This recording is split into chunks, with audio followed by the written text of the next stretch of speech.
আজকের টপিক জমিদার শৈলেন্দ্র সাহার বাড়ি। আসসালামু আলাইকুম। আমি এখন আছি আলমডাঙ্গা উপজেলার কুমারী ইউনিয়নের জমিদার শৈলেন্দ্র সাহার বাড়িতে।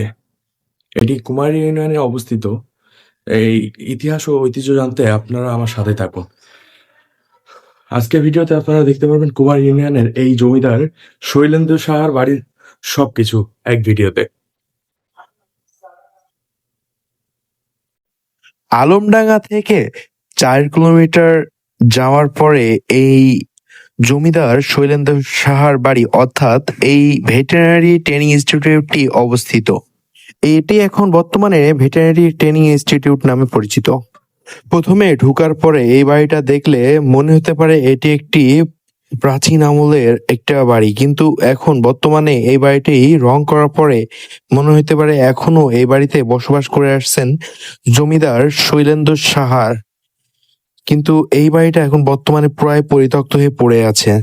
এই ভবনটি বর্তমানে প্রাণী সম্পদ অধিদপ্তরের আওতায় নিয়ন্ত্রিত।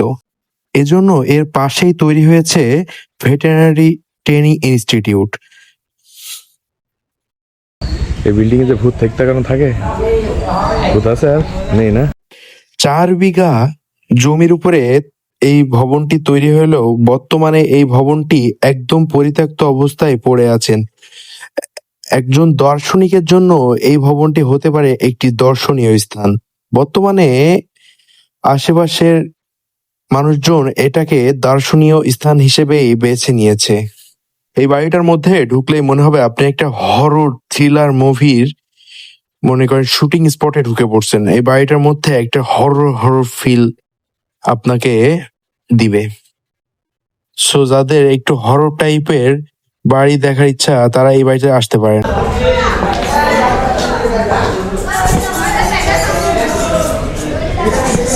ও বাবা, এখানে কি আছে?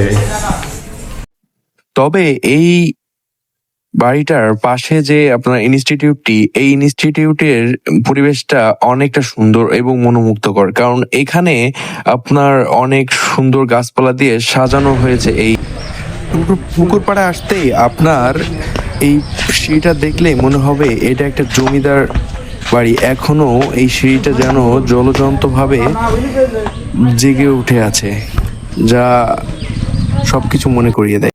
এই ছিল আজকের ভিডিও। অবশ্যই ভিডিওটা ভালো লাগলে একটা লাইক করে যাবেন, একটা কমেন্ট করবেন, আর অবশ্যই বেশি বেশি শেয়ার করে আপনার বন্ধুদেরকে দেখার সুযোগ করে দেবেন। ধন্যবাদ।